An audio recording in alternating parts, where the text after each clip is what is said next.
Sir, good morning. Sir, I'll play devil's advocate lang kasi may mga tao, including mga supporter ni VP Sara, na nagsasabing parang gawa-gawa lang yung mga pangalan na nilalabas ng House doon sa mga acknowledgement receipts. Kasi nga naman, parang hindi naman daw sila tanga para gumawa ng ganong mga weird na pangalan. Ano pong masasabi niyo doon, sir?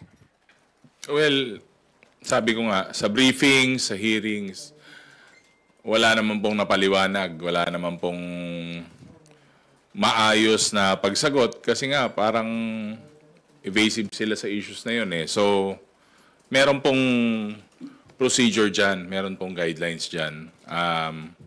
At sabi ko nga, meron na pong impeachment at sabi ko nga, hindi pwedeng sagutin yung mga tanong na yan. Eh, ang point lang naman natin, pera ng taong bayan yan. So, pag nasa ground ka, talagang alam naman ng tao na pwedeng gumamit ng code names, ulterior na names. Pero sabi ko, ang dali lang ipaliwanag yan eh. Pag sabi,